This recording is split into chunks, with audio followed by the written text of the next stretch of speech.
Maroi mata moku aweane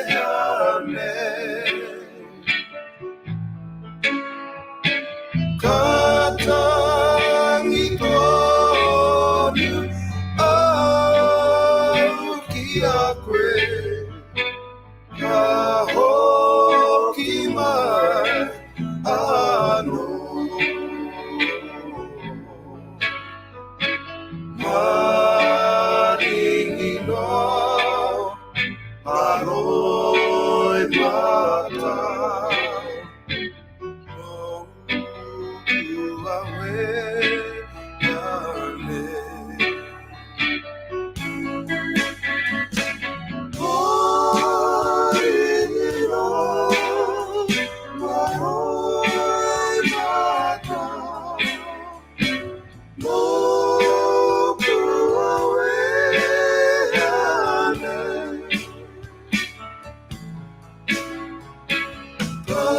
katangi tonu au ki akwe kahoki mai ano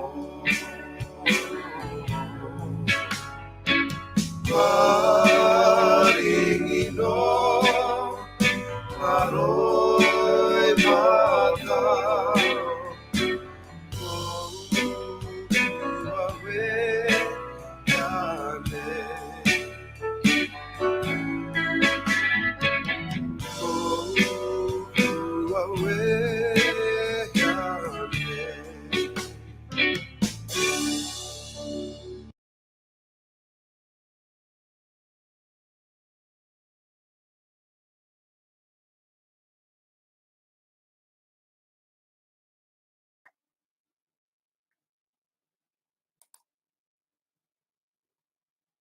Oh, kia ora, kia ora, kia ora e te whānau. That was Maringi no Ngā Rui Mata by Huri and TJ. Beautiful, beautiful waiata that I thought I would share with you today. So hope your day is going well for a Sunday. It's overcast here. It's been raining, a little bit stormy. The sun's just come out. So 4 seasons in one day is what I say. Anyway, lots been happening. Who is Dr. Paul Buchanan? Now, I've got to play something for you. Hopefully I can find it. Here it is. So I'm just gonna play it because it's an audio rather than a video, and then we'll have a bit of a kōrero about it. Security expert believes members of the anti-mask movement could be behind the hoax bomb threats made to schools across the country. Thousands of students were forced to lock down or evacuate their classrooms yesterday after being threatened by phone. It is the second time this week serious threats have been directed at schools, and there are warnings it won't be the last. With us now, security analyst Dr. Paul Buchanan. Morena. Morena, how are you? I'm well, thank you. Why do you think that this is related to the anti-mask movement? Well, I'm starting from the premise that over the last 18 months, the New Zealand intelligence community has issued repeated warnings that the most likely origin of an act of violent extremism will come from the anti-vax movement. Whether it's from the center of that movement or whether it's from the fringes, whether it's a lone wolf or a small group, for at least 4 times now in 18 months, the intelligence community has said that's the more likely possibility. And they rate it as a real possibility. So if you put that as backdrop, and then you think about the fact that right now, the controversy is focused on the government's recommendation that staff and students wear masks in schools. This is the latest of this conflict over mass vaccinations. Then it seems to me, even though I don't have perfect proof of this, that the more likely origins of these threats are coming out of that anti-vax movement. And I should point out, let's think of who else would want to target schools. You know, when you target schools, you're looking at the most vulnerable elements of our population. So there's evil intent there. There's intent to intimidate and sow fear. Who else would want to do this? Would it be some left activist? Hardly possible. Would it be Maori sovereignty activists? Hardly. I don't think so. And so just by a process of deduction. Is it likely to be coming from overseas, or is it a domestic threat? Very good point. And the reason for that is that the police, and at least one of the schools, have said that the calls, which appear to be robocalls, so computer-generated calls, have come from overseas. So people may say, well, then it's, you know, some foreign actor. But it is very easy for domestic actors to mask their domestic origin with what are called VPN, virtual private networks, that originate robocalls from abroad, or at least from foreign numbers. So the fact that the numbers appear to be from foreign origin does not discount the possibility that this is actually the work of domestic extremists, and I would call them extremists at this point, who know how to use technology to their advantage. Is this something we're likely to see again and again? Yes, I think in the measure that the anti-vax movement has morphed, and it's morphed into, you know, it's anti-vax, anti-mask, anti-mandate, but it's now become anti-government, anti-state. You know, it's gone in many different directions, none of them pleasant. And the people who are at the center of this extremist movement are very well versed in technology, and they're supported and funded by foreign sources. That's one of the real dangers, all of which, again, have been identified by our intelligence community. So I think what about WEF? And we have to think, what sort of people would try to intimidate children on a regular basis in order to score a political point? And do they think they can score a political point by engaging in such behavior? Indeed. Thank you very much. Dr. Paul Buchanan, security analyst there. Security expert believes members of the... Wow. Now, you heard it for yourself, whānau? Oh my gosh, when I heard that, I mean, I was going to do a live yesterday, but I was a bit busy doing whānau stuff. And I went to bed thinking about this Paul Buchanan and who is he? E kira! Hey, e kira, even through sovereign Māori in there, you know? Oh my gosh. Oh my golly gosh, security expert. So I wanted to know who this bloody Paul Buchanan was, right? And so I've been doing a little bit of research. But before hang on, let's see where it is. I'm going to bring it up in front of you. Paul Buchanan, sacked for sending an email. His brilliant academic career right now is down the gurgler. And this article came out and stuff in February 18, 2009, whānau. But it gives you a backdrop, right? A backdrop of who this bloody person is. He's a foreigner, is who he is. And guess where he comes from? The US. Anyway, I'll read this article. Sacked for sending an email, his brilliant academic career right down the gurgler, political scientist Paul Buchanan fights to clear his name. He was sitting around at home waiting for the phone to ring. It didn't ring. Telecom once again stuffed up its connection last week to the few hundred people living in quiet, damp seclusion in the Kari on Auckland's west coast. Meanwhile, his pretty daughter, Alexandra, had arrived from North Carolina in just the clothes she was standing in. Her bags had got lost via her LAX flight.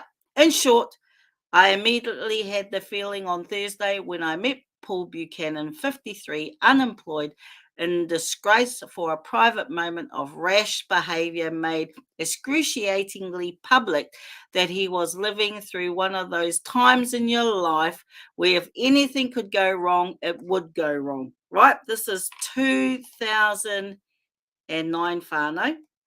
He comes from the US. I mean, that's a red flag in itself as far as I'm concerned, when you're dealing with issues that come from issues created in the US and come from the US. Yeah, I mean, I may be sounding a bit out the gate here, but, you know, my trust for anybody has gone out the window, right? But I wanted to know, after hearing that audio, I wanted to know, who is this Paul Buchanan? Who is this guy to throw even Sovereign Māori under the bus, and then to throw the anti-jabbers under the bus as well, with absolutely zero evidence? Talk about conspiracy theory, talk about disinformation, misinformation, propped up by the New Zealand media. E kira. Anyway, I'll carry on. Actually, these are rare and happy days. His daughter flew to New Zealand to give him away. He got married this weekend. He expected that Green MP Keith Locht, Ahmed Zoe's lawyer, Deborah Manning, and perhaps Zoe would attend the wedding. It was held in his backyard next to the Avery, where he keeps rainbow lorikeets. And the couple exchanged vows on a deck with a spa bath and generous views of Acadia. His wife is Kate Nichols, who is age 29. So this is a 53-year-old marrying a 29-year-old, a former Auckland University student of political science, the department where Buchanan worked as a senior lecturer. Well, how convenient. I wonder what it cost her to get an A. Just saying. I'm naughty. I'm naughty. I'll take that back. Sorry. But I've heard of it. I've heard of it at law school. Just saying. It happened when I was at law school. Just saying. Until he was sacked in August after he sent his famously offensive email to Asma Al-Jamahi. Sorry if I mispronounced your name. An MA student from the United Arab Emirates. She wanted an extension on her essay. She said her father had died. Buchanan didn't believe her. He wrote, "You are close to failing in any event, so these sort of excuses, culturally driven and preying on some sort of Western liberal guilt, are simply lame," he says. Prove that your father died and you were distraught and unable to complete assignments, and perhaps you might qualify for an extension to get a C-. Now, I know what it feels like to lose your father, and you are distraught. And this man, he shows a lack of empathy, a lack of a social conscience, a lack of a lot of social requirements if you're going to be a political analyst, I'd say. If you're lacking in that area, how can you be a political analyst? But anyway, I'll carry on because I wanted to know more about this guy, right? He apologized. He granted her an extension. She handed in the essay. He gave it a C-, but the email was leaked and Buchanan was sent packing. He wants his job back. He is claiming unfair dismissal backed by the academic union. He will take his case to the employment court in February 26. Now, this is 2009, whānau. These are only some of the bare facts, surrounded by all sorts of public blather about political correctness gone mad and the supposed rottenness of universities which are beholden to fee-paying foreign students. But how had it come to this? I wondered. Was Buchanan an accident waiting to happen? And had his hubris knocked at his door with a wrecking ball? Also, what was it about New Zealand that managed to give Buchanan such a hiding? He grew up in South America, where his father worked for General Motors until leftist Argentine guerrillas made him a kidnapping target. Buchanan became an academic expert on Latin American politics. Hello, and international security. He was invited to Washington and worked alongside the CIA. Hello.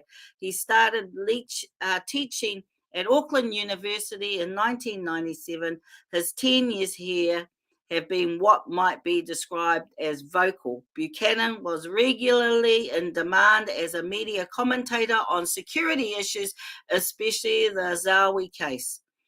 He is a loud man. He shouted at me from the moment I arrived. It was like he mistook that the world was hard of hearing. He may never had whispered in his life. He is the eldest of 6 children. The Buchanan family is a nation of individuals, all of whom have extremely strong temperaments. No, he said. He wasn't a Yank. I'm a half-breed, a hybrid. Buenos Aires is my hometown. I am what I am as a result of living through a couple of military dictatorships. Was he derelict in charm school? Yes, I think I am. That may explain why I like to be by myself more often than not.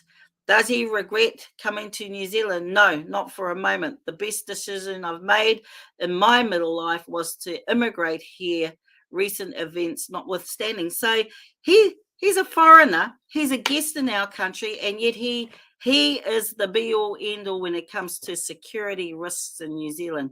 I don't think so. And especially when he throws sovereign Māori under the bus as well. Brought up in Argentina, Chile, Uruguay, Brazil, worked inside the Pentagon, studied and taught at Chicago, Arizona, Florida, and brought down by small, mean, pinched, stupid New Zealand. Of course, he regretted the email. That was a temper tantrum, one born of a very frustrating day. When he pressed send, he sent himself to oblivion. The phone was never going to ring. Although he does sometimes do consultancy work, Buchanan has rendered himself unemployable. Perhaps he shouted at me because he wanted to be heard. He was loath for me to leave. So I hung around for 3 hours. He seemed an unreal figure, lost and bewildered, an outcast left to rot in the damp forest with the squawking lorikeets. I wanted to like him, and I did. He has so much intelligence and energy. The worst I thought of him was that he seemed reduced to being a harmless eccentric. When I asked whether he had ever wanted to work for the CIA, he said no. He wasn't a person to betray trust. Oh, hello. Okay, whānau.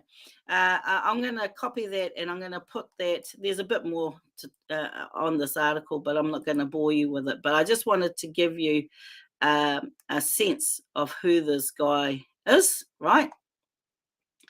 And hang on, I'm just going to delete.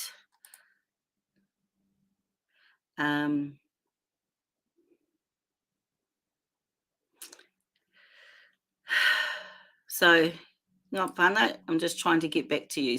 Got too many pages opened up. So I'm just going to post that the link to that article now. So if you want to carry on reading it, you can. Anyway, so that gives you a backdrop of this guy who we just heard speak to us to blame the anti-jabbers for the bomb scare. I hope they find who the F this person is, seriously, because that person needs to be locked up. There is absolutely no way that I will support anyone in the freedom camp that does and lowers themselves to this type of behavior. That it's just unconscionable as far as I'm concerned. So here are the points that he raised, right? He said that he's a security analyst, and he's starting from the premise that as security analysts and as security risks, that they have repeatedly warned the public of extremism, right? So they only got their lens looking at us. They haven't got their lens looking back. I mean, if you're gonna do your job and do it properly, no one's off the books, right? No one is off the books. So you remember when Christchurch happened, and Māori got targeted, the Muslim community got targeted as extremists, right? And they never looked at white extremists. And the guy come from white extremists. So again, the security did not do their job, and they put New Zealand at risk because they couldn't look at themselves basically and say that the risk could come from here. Again, they're playing the same game, whānau, that they're looking over here and they're not taking a broad brush approach to any threat. And I don't care where the threat comes from. It could come from inside government. It could come from inside the police. It could come from inside big pharma. If you are going to look at any risk and any extremist, you just don't target one area, because they did that and 51 people died because they took the security, and the so-called experts took their eye off the ball. So we've already experienced bias and security risk. And again, he's pushing out the same propaganda. All of a sudden, he's an expert, whereas once upon a time, 2009, he was unemployable. What shifted since then?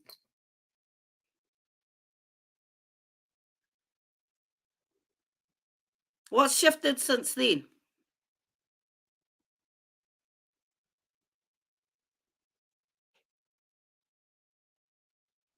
Hey, anyway, so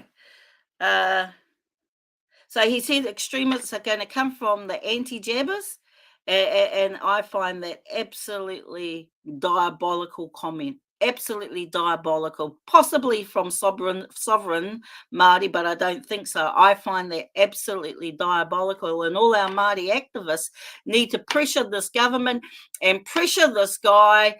Find out where his email is and bombard your politicians, because he has zero evidence, and we've already experienced bias. Security experts who are responsible for 51 brown people dying in this country because they didn't look at white supremacy. I'm saying no one's off the table. If you're an expert, you say no one's off the table. We're going to look everywhere. In government, outside of government, in the police force, outside of police force, overseas, in the anti-jabbers, everywhere. Otherwise, it's a fucking smokescreen as far as I'm concerned. Remember, the day before this happened, I did a live and I sent a letter to my school concerned about the 72-hour using our schools as a detainee detention area because of the 72-hour detention, and the fact that the medical health officer, not the chief director, but the medical health officer, so the powers have been delegated down, could also go to court for a court order to jab our children. Now, if that's not extremism, whānau, I don't know what is. If that doesn't raise a red flag for our sitting MPs in Parliament, then what the fuck will? I know I've been swearing a lot and my husband's not here to guide me, but that's how frustrating and how passionate I am about this issue. Where are the political parties in opposition of all of this that is happening to us? There is zero. Where are the oppositions questioning the police about this when the media got a hold of this before parents did? At real time, I was speaking to a parent and there was already a media release. That raised a red flag for me. And so does this comment from the so-called Dr. Paul Buchanan. What else did he say? He said it's more of a probability, but it's, he said it's a real probability. And he's got zero evidence. Zero. It is misinformation. It is disinformation. It's a theory that can be classed as conspiracy to target the anti-jabbers. He adds in there the anti-government, they're anti-government because the government's taken our Bill of Rights away. Of course we're going to stand up to a government that takes your Bill of Rights and your human rights away from you and are setting up a social credit system. You'd be stupid not to stand up to that. Stupid not to stand up to that. Otherwise, you're complicit and you're compliant.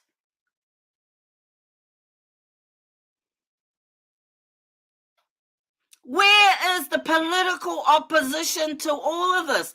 They're going to come to you come the general election and ask you, those of you who lost your jobs, who lost your livelihood, who lost your health, and even lost whānau, to trust them and vote them back in. Oh, I am ready, whānau. I am ready. I am angry. Absolutely angry. Angry that mainstream media that could put up this bullshit. Why not go and interview the children? Why not go and interview the parents? The ones who couldn't do a live, the ones who couldn't message their parents because of what was happening in school. Our children are not state wards. They belong to us. Our mokapuna belong to us, not the state. Of course, we're going to be anti-government if you're going to take all our rights away. You're setting up a social credit system. This is not a conspiracy theorist. I talked to you about the Digital Identity Security Trust Framework Bill, throwing all our data onto a central database. And then I talked to you about the Reserve Bank wanting to digitalise our currency. That's social credit, whānau. Wake up. Wake up. Then I talked about the data and statistical bill, again, usurping elected people and bringing in unelected people to dictate to us, just like Bloomfield did when he forced 14 councils to add fluoride to their water. E kia, an unelected official on his way out did the if you don't laugh, you want to bloody cry. That's all I can say.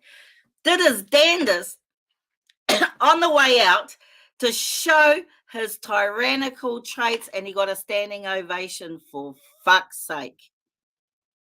Wake up, people. Be on the right side of history, because your uri, your descendants, are going to have to wear your decisions that you made today and yesterday.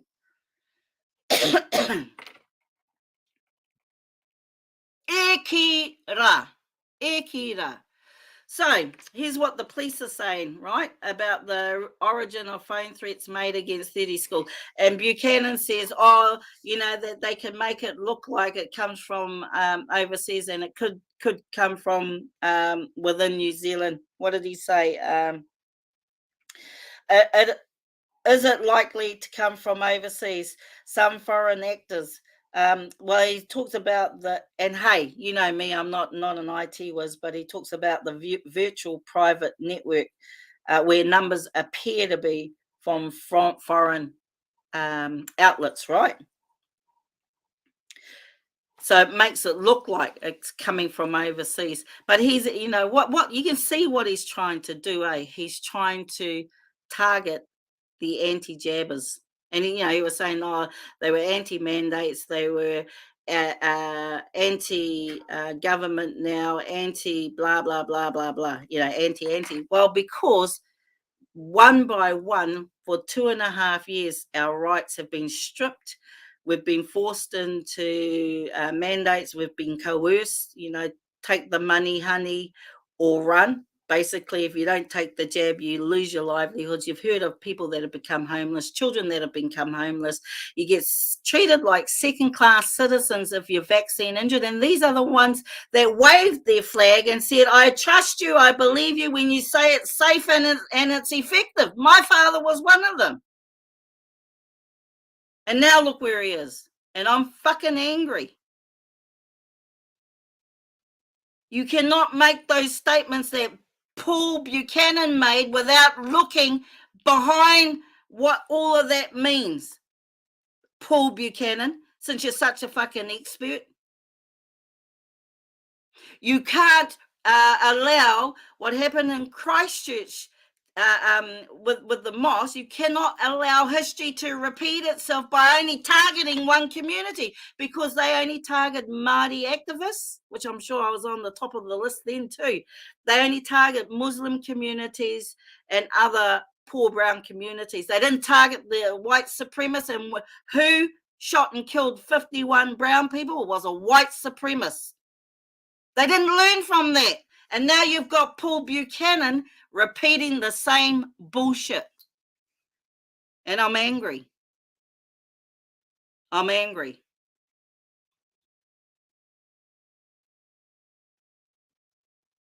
So anyway, whānau.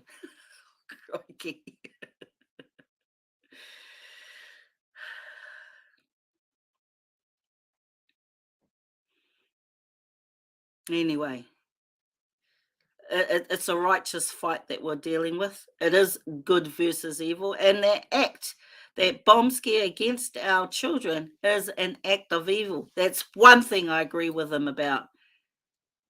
Using vulnerable communities. Notice nothing happened in the cities. In the big cities, they were all rural communities. Like my daughter said, if they did that at our school, there'd be an uproar. There'd be a civil riot. The parents would go in and grab their children. Do not use our teachers, do not use our schools, do not use our board of trustees or our principals to play your dirty game. And they wonder why parents are pulling their kids out of school.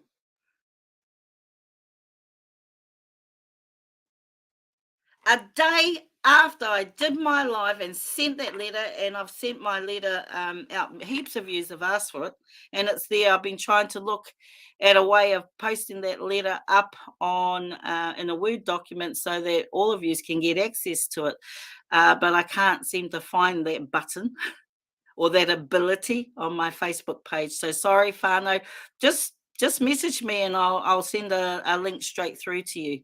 So I don't make comments when you're requesting the letter because it's just, it's because there's a lot of you requesting it. Just send me a private message and I will put it up for you. I'll flick it to you. It's easy as, not a problem. And put your schools on notice. I've spoken to a friend of mine who works at the Ministry of Education.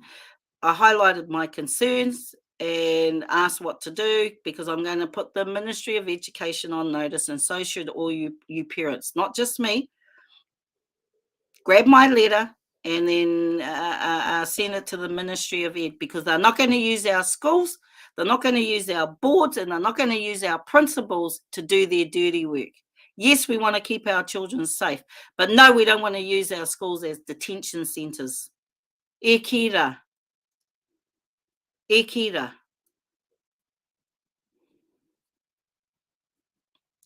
Anyway, whānau, let's keep on doing this, eh? Let's keep on pushing through. Let's keep on exposing what's happening.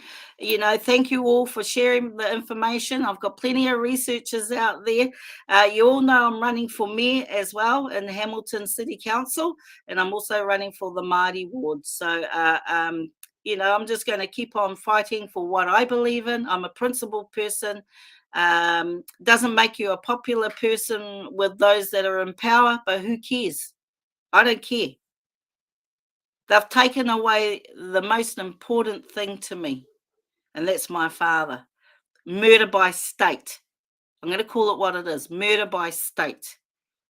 And then he wasn't taken care of properly by the hospital. Then I hear today, a friend turns up to visit me today, that the renal unit here in the Waikato has been, there have been issues around the renal unit here in Waikato as well. So, there's some more investigation that I've got to do when it comes to the renal unit and what they're trying to push. What we were dealing with is the hospital wanted us to euthanize our father while he was in hospital, and I pretty much told them where to go. And then when we wouldn't do it as a whānau, then they wanted Dad to do it himself. So that's called suicide. So this is the behaviour of our health officials. This is the behaviour. They're killing them off, and that's what the Pokere said when on Dad's first night we had him at home, that we're looking at the hospitals as death camps. Now, are they doing this because they don't want us to attend hospital? Because it's bloody working. Because our people are starting to pull our people out because we're afraid that our people are going to die because they want to either try and euthanize them, get whānau to agree to euthanizing our whānau, or they're telling the people to kill themselves. We'll withdraw all medical help and let nature take its course. Come on. So the health system is broken, run by corruption, and now our education system is being run the same way. And if we don't think that this is happening, then you've been blind for the last 2.5 years, and you're a part of the problem and not part of the solution, and I will hold you accountable. And like I said, when I've been interviewed, I'm after political utu for the death of my father because of state murder, and I'm going to call it what it is, because no one else can tell me otherwise. They did not listen to me when I sent a letter to the Health and Disability Commission. I sent a letter to the Ministry of Health to please investigate the deaths of whānau that we were losing. And they accepted that deaths would occur and injuries would occur. But they haven't done that publicly, have they? Because they knew that people would turn their backs to the vaccination if they knew the truth. Well, hello, the truth coming out, and we've still got bloody politicians putting their head in the sand or up someone else's nono and not doing what they have been elected to do, and that is to represent us and to protect us. So if you're not going to do the job, move over, because we're coming. We're coming to Wellington. We're coming to Parliament to sort it out, because you've let us down big time.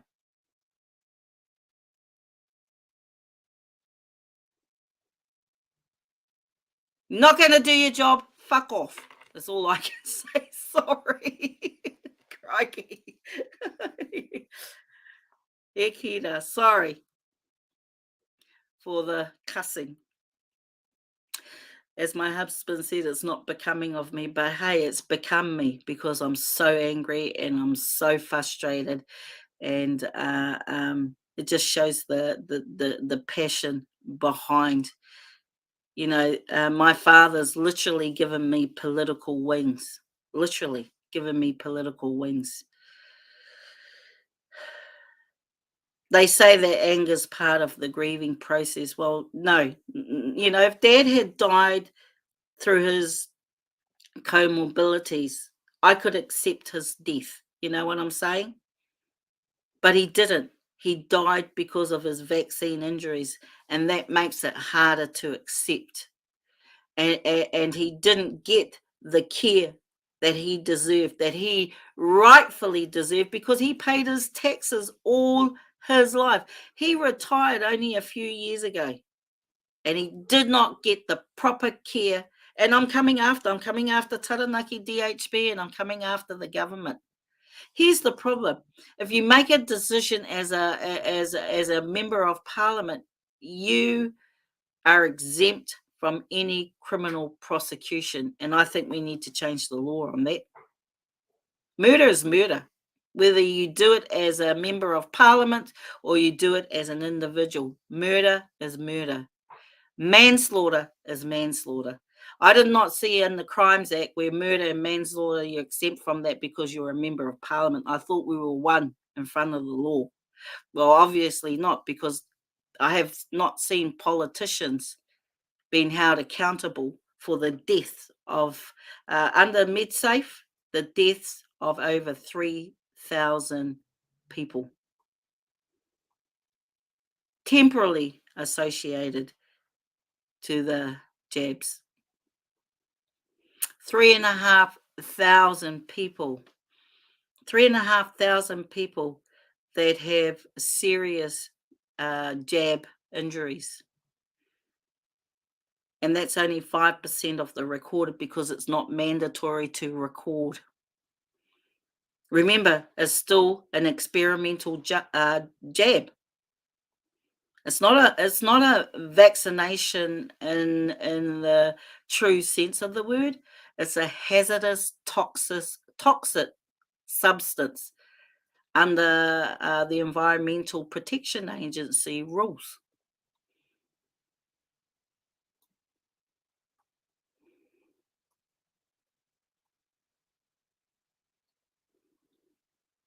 Thank you for your comments. I appreciate your comments, and make as many comments as you want on my page. I do go through after every live and read your comments. And the reason being is that they come to check. They check on me. One, they check to see how many likes I get, how many shares I get, and how many comments I get. And that indicates to them the influence, right? So you comment away, share away, like away. Do all of that because it shows them that I have influence out there in the community, right?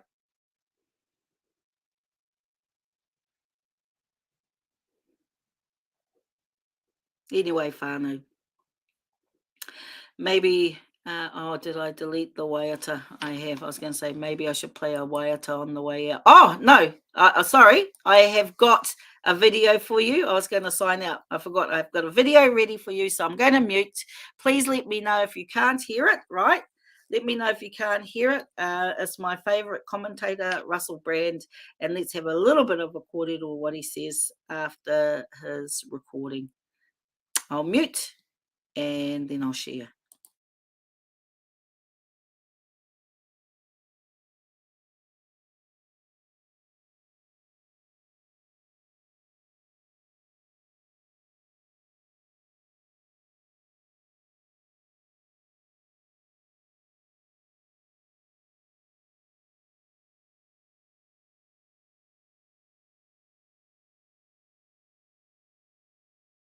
The mainstream media want you to believe that everything they don't agree with is disinformation. You will not believe why that is. Hello there, you 5.7 million awakening wonders. Thank you for joining me on this voyage towards truth. You are the mighty waves upon which the ship of this channel elegantly glides. Thanks for coming along for the ride. Thanks for being the ride. Surely the Tao is the path that we make as we walk that path.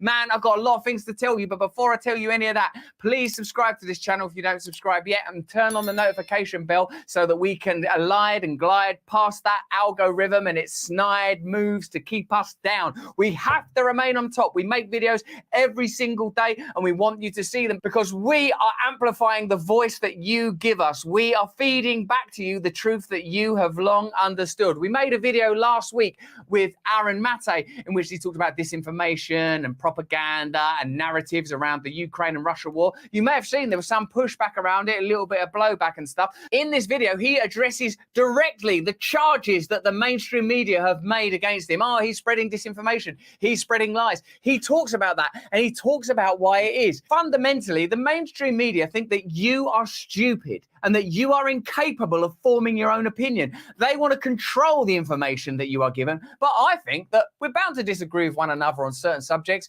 Just give people all of the information that you have accessible and we'll form our own opinions together. We'll form our own opinions and achieve our own consensus together.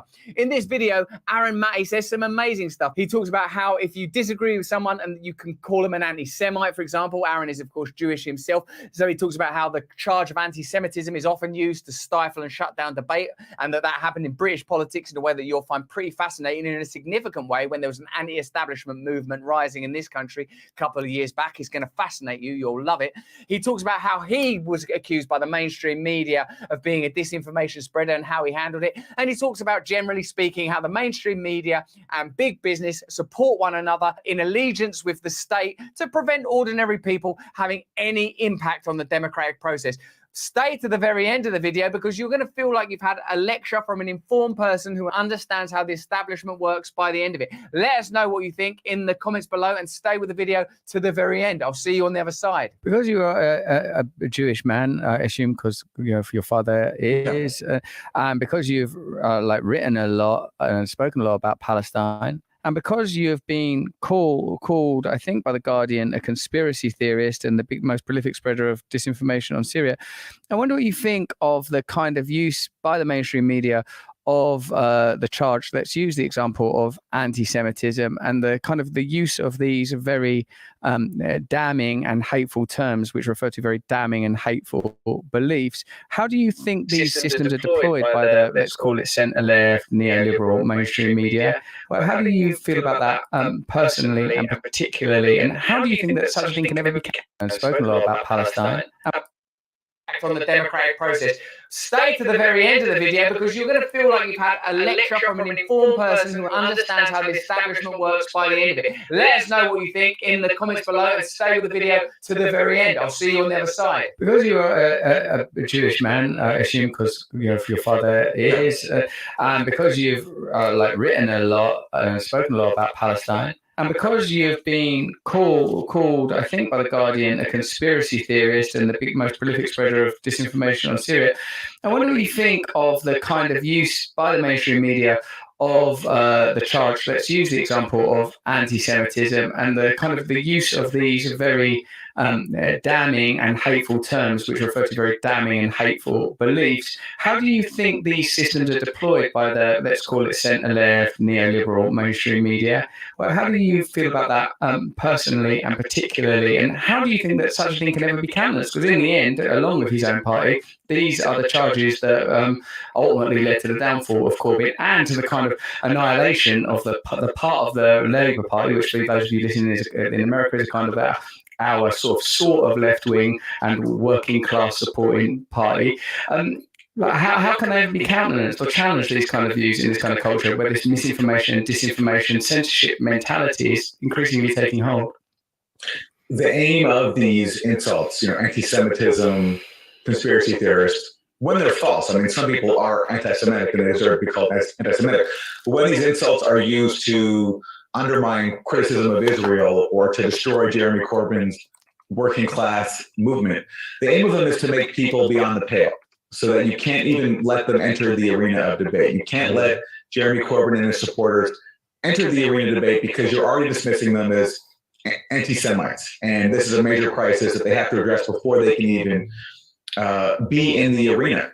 And the reason that has to happen is because the establishment actually can't counter Jeremy Corbyn's actual arguments and his real views and doesn't have a suitable alternative to them, because what Jeremy Corbyn stands for, I think, speaks to people. It speaks to people's material needs.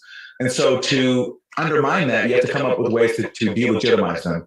And that's where I think this anti-Semitism allegation, this claim that there was a huge crisis inside the Labour Party of anti-Semitism, it was done to delegitimize Corbyn and make it so that he was just beyond the pale. The answer to it, look, this is where I criticize Corbyn. I think Corbyn catered to it too much. Now, I think he's in a really, really tough position, and I really admire everything he accomplished. And maybe it's easier for me to say because I'm Jewish, and so these sort of insults don't land with me. I can see through them. I've seen them my entire life with people trying to silence criticism of the Israeli occupation of Palestine. But I think Jeremy Corbyn should have called this out as a scam. Instead, I think he tolerated it and he catered to it and he sort of gave it weight that it didn't deserve. And I think that was a mistake. Much like I wish Bernie Sanders, instead of standing up and saying what a serious problem this Trump-Russia connection was, should have called it out as a scam and said, this is a scam being used to avoid talking about real issues and to undermine genuine solutions to them. So I think you have to not be afraid to be called names. I'm not afraid to be called a self-hating Jew or a conspiracy theorist or a Russian asset, which is what I got all the time during Russiagate, because I wouldn't go along with these conspiracy theories that Trump was controlled by Russia. I was called a Russian apologist or a Trump apologist all the time. You have to not be afraid to be called names. You also have to not be afraid to maybe lose a job or lose opportunities, which especially in media is a huge thing where people know that if you don't drink the Kool-Aid, you're going to face career consequences. And I don't judge someone for being bullied by that, because everyone has to make their own choices and everyone's in their own unique situation. But in my case, I'm not willing to compromise on these issues that I feel so strongly about. I'm not, as a journalist, I'm just not willing to compromise on the facts, especially when I'm talking about issues that are so consequential, whether it's Russiagate or whether it's the campaign against Jeremy Corbyn. I mean, these are things that are being used to sabotage a genuine, progressive, hopeful future. So I'm not going to compromise on that. So yeah, but I think it comes down to being willing to tolerate being called names. And The Guardian, for example, just tried to do that with me when they said that they called me the leading spreader of disinformation on Syria. They couldn't provide one example of my alleged disinformation. That says it all. They can't actually point to any evidence to substantiate their claims. They're just trying to basically preemptively declare people like me beyond the pale. And hopefully most people can see through that. Why would The Guardian, which when I was a kid was like, you know, has the, in the words of Morrissey, who probably you also can't like anymore, like, has the world changed or have I changed? You know, The Guardian when I was a kid, that was the, I used to write for The Guardian, admittedly about football, English football, and like, but like now, why would The Guardian call you a conspiracy theorist and say you're the biggest spreader of disinformation on Syria? What is institutionally at stake within The Guardian? What is it? Is it that they're capturing the data of their readers? Is it that they're beholden to advertising money? How has the world changed so radically that Chris Hedges used to be able to work for the New York Times, now he can't be on Russia Today? How has the world changed so radically that Glenn Greenwald breaks the Snowden story with The Guardian, The Times, The Spiegel, or whatever? I don't know, I can't remember all of them. Like, you know, that guy goes, you know, like I would have thought being a gay, married man, all that kind of stuff.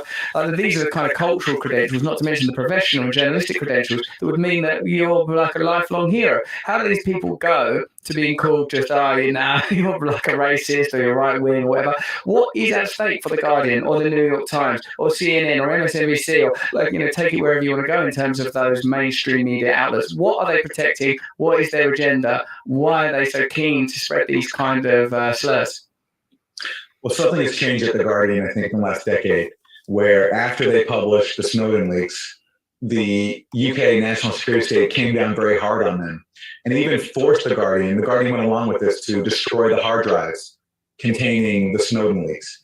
And since then, and there's been a lot of reporting done on this by outlets like Declassified UK and others, The Guardian has changed, and The Guardian has increasingly parroted the line of the National Security State. They took part in the campaign to vilify Julian Assange. They printed these bogus stories by a journalist named Luke Harding that, for example, Assange and Manafort had secret meetings inside the Ecuadorian embassy, Paul Manafort being Trump's former campaign manager. A complete scam of the story that they've never retracted. And on the issue of Syria, which I write about a lot, they've essentially supported the UK government policy of participating in a US-led dirty war that flooded Syria with hundreds of millions of dollars worth of weapons that ended up in the hands of sectarian death squads, including Al-Qaeda, that were trying to overthrow the Syrian government. And The Guardian has been pretty much on board with this policy. They've gotten rid of a lot of longtime people who used to write for them, who used to be more critical of the National Security State. John Pilger, the famous journalist who used to write for them, he's now non grata. And exactly what happened internally, I don't know. I mean, I actually know, I've met The Guardian's current editor, Kath Viner.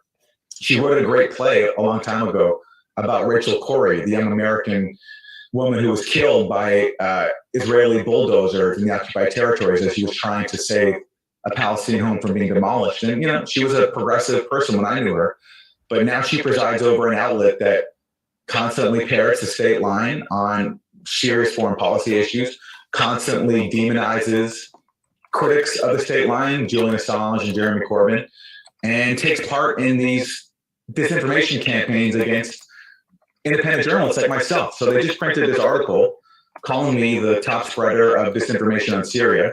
And their source for that claim was a study put out by this think tank called the Institute for Strategic Dialogue.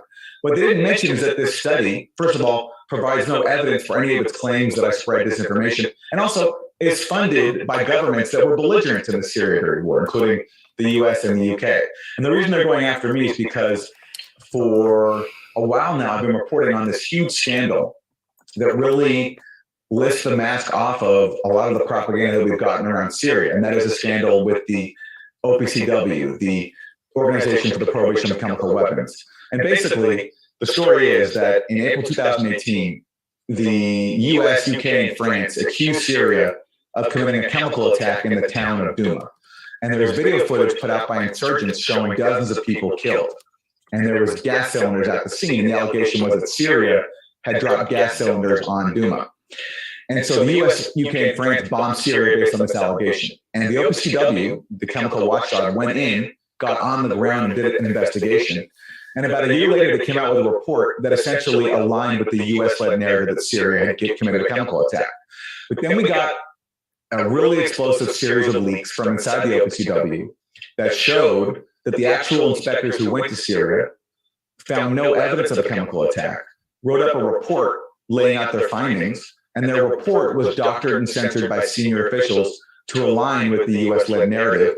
And that set off a struggle internally in which you had some scientists trying to defend their investigation, the people above them essentially sidelining them. You also had US officials coming in to meet with them and try to pressure the OPCW to support their narrative that Syria was guilty. And you even had basically really damning findings being erased. So, for example, expert toxicologists were consulted who ruled out chlorine gas as the cause of deaths in the victims, a huge blow to the US-led narrative, and that finding was simply erased. So we know all this because of a trove of leaks that was first disclosed at WikiLeaks, and then I got some leaks as well at my outlet, The Gray Zone. I'm reporting on them. Nobody can contend with what the leaks actually say. No one can contend or challenge the reporting I've done based on those leaks. So accordingly, instead of contesting what I'm saying, what I'm reporting, taking up the contents of those leaks, you have to try to just dismiss me as beyond the pale and call me a conspiracy theorist. Well, do you feel a little bit brighter? Do you feel like you've got more insight? What do you think about the fundamental idea that the mainstream want to shut down opposing voices? Do you see that what they're essentially saying is, we don't want people to have access to this information because, what's the assumption? You are too stupid to make your own decisions, to reach your own choices. Well, on this channel, we believe not only are you intelligent enough to understand this information, that you are more intelligent than we are, that we should be listening to you, that we want to provide an opportunity for you to communicate with us. Not because, oh, I'm such a nice guy and I'd like a gold star, but because without understanding what you want, I can't form a cohesive view of reality myself. We need one another. That's one of the most fundamental things I believe, that ultimately we are unitary. Ultimately, we are expressions of a great oneness. The difference between us and them is I see the world from a spiritual perspective. I see all of us as ultimately unified and every individual as a sacred expression of a divine ulterior realm. That's just what I think, though. Let me know what you think of this video in the comments below. Give us a thumbs up. Remember to turn on the notification bell. I need you with me. If you enjoyed this video, have a look at either of these two. And please sign up for my mailing list right now so I can communicate with you every single week about live events I do, and so that we can go deeper together on these important subjects. Please stay free.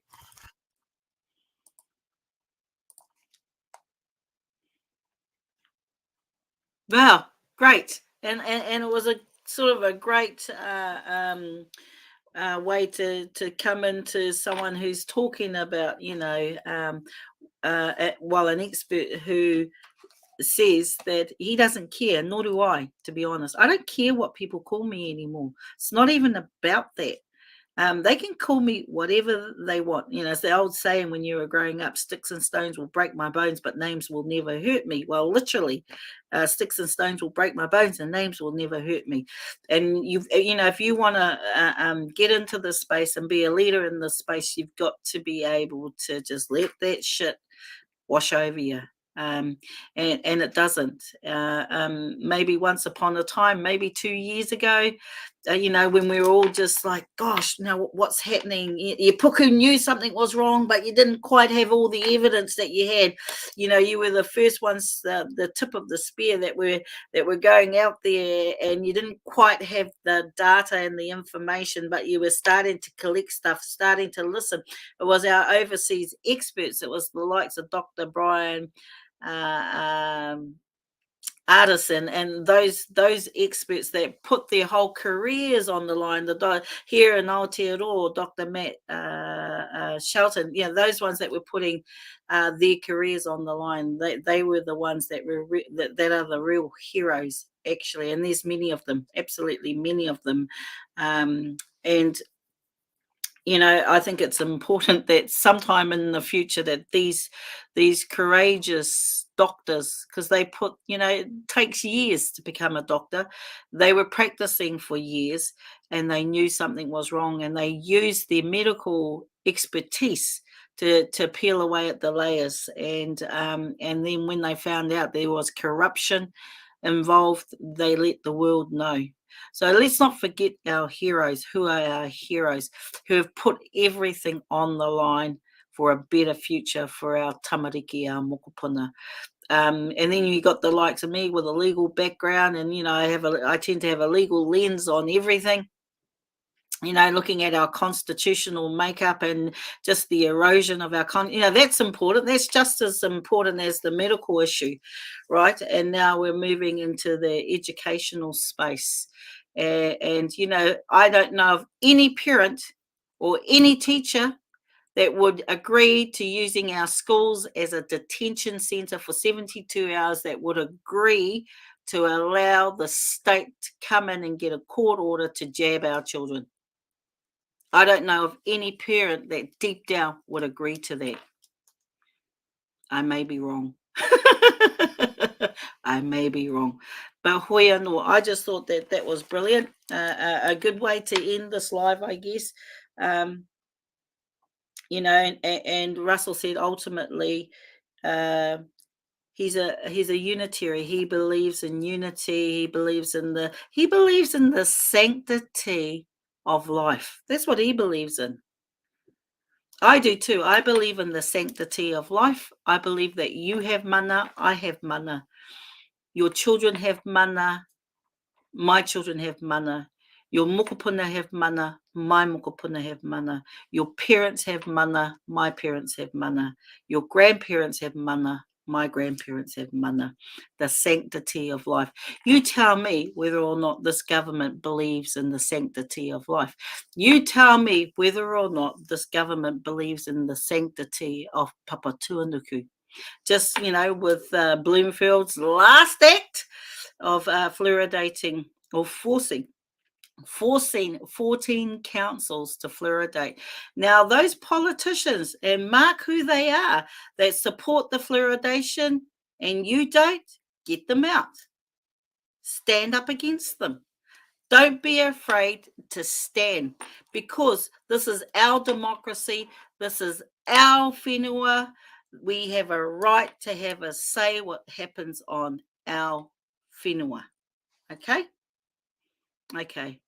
And on that note, I'm going to say, kia pai tō rā, ka kite anō, have an awesome day, and we'll catch up soon. Kia ora rā.